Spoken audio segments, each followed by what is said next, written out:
This video is sponsored by Amoeba.com. Use code DORON to get 3% off on the cheapest game time as well as other Blizzard products. Click the link in the description to check it out. Hello guys, this is Doron's Movies, and today I'll be talking about Kul'Tiras and Zandalar and what will happen to these two islands after the battle for Azeroth. Currently, they are key locations, but as we are soon venturing into the Shadowlands, that is bound to change. So, without further ado, let's get into the lore.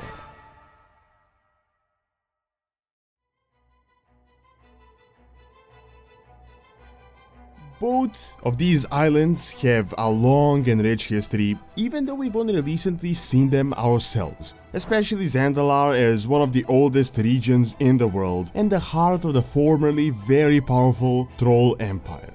Recently, with the Alliance and the Horde at war once again, both of the factions sought to find new allies. The Horde mainly to get the navy in order to destroy the Alliance, and Anduin realized this and sent Jaina to the neighboring island of Kul'Tiras in order to bring back the old human kingdom into the fold and to be able to fight back and to pacify the Horde. With a long storyline, both the Trolls and the Kul'Tirans joined us after much hesitation, but the Horde and the Alliance discovered quite a lot of internal strife within the islands. Ultimately, both factions were weakened and much of their original forces were destroyed, a large part with the inside conflicts and another with the actual faction war. Still, we are now moving further from these islands and very soon venturing into the Shadowlands, so what will happen to Zandalar and Kul'Tiras after the battle for Azeroth? Well, in regards to Zandalar, the civil war took a really heavy toll on the trolls. The Prophet Zul had long planned to overthrow Rastakhan, and with the Blood Trolls and the Titan experiment Gahun, he was nearly successful. A very difficult civil war ensued, and after nearly beating back Zol and the Blood Trolls, the seal was destroyed and Gahun was freed. Luckily, before he could fully break free and gain power, the adventurers had stormed his temple and put an end to him. However, troubles only began piling up for the Trolls as the Alliance had now invaded. They faked an attack in Nazmir, which drew in most of the Zandalar army, and instead, they sieged the city with little defense. Through explosives, they destroyed the Golden Fleet, docked within the port, and ultimately, the King Rastakhan was killed. Now, his daughter Talanji would take control, and things would calm down with further fights against Ashara and the N'Zoth. Still, what does the future hold for the Zandalari? Well, I would speculate that they lost a significant amount of troops and that they are much weaker. First off, the Zandalari had constantly battled us for the past 10 years and had drastically failed. Now they had a civil war, they had to face the Blood Trolls, the Alliance, and their fabled fleet was destroyed. So, in my opinion, they are no longer a significant power. My speculation is that the internal strife within the island had calmed down and that they are now working on actually rebuilding everything. Some will help us in the Shadowlands, but the majority is most likely going to work on restoring the Empire, reconstructing the fleet, which is bound to take quite some time. I do see the Horde aiding them in this process now with Sylvanas gone, providing the workforce and the material. Also, they are now a notable part of the Horde and are opened up to new markets, increasing wealth and prosperity. Still, it will be a long time until Zandalar will return to its place as a strong regional power.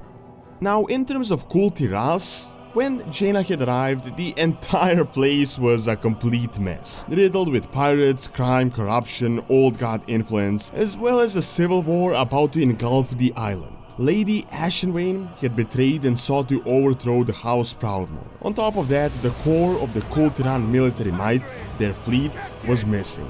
Ultimately, they reigned supreme and managed to take control over the island. Jaina would now become the new ruler of Kul'Tiras, and the kingdom finally rejoined the alliance. Still, the war was difficult, and even the winning side suffered moderate casualties. The fabled fleet had also returned, which was missing due to the interference of Queen Ashara. Ultimately, the kingdom consolidated, and they went on to fight the Horde. They invaded Zandalar and destroyed most of the Troll armada. However, they didn't really have that much better fate, as many Kul'Tiran ships were also destroyed when the sea opened as Azshara set her plan in motion. We know for sure that the Kul'Tiran fleet was crippled, but we don't really know to what extent. If we go by the cinematic, many ships were indeed shattered, but it is entirely possible that a portion still remains within the island.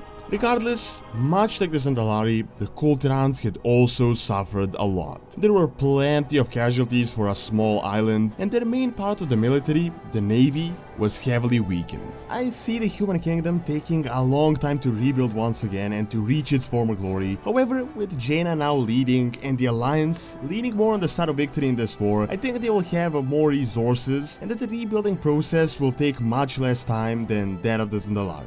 Nonetheless, I assume the fate of both islands will be very similar, repairing and restoring, and then mainly just obscurity. We might have some isolated appearances, maybe some invasions or new threats that would be like mini events, but overall I do believe that the island would suffer a similar fate as most other zones after their expansions had ended. Still, the Zandalari and the Kul'Tirans as allied races will continue to play a role within their factions. Thank you for watching. Do check out who would win in a battle between Arthas and Sylvanas by clicking on the screen, and also check out the second channel, Doran's Academy, for videos on real world history and science. See you next time.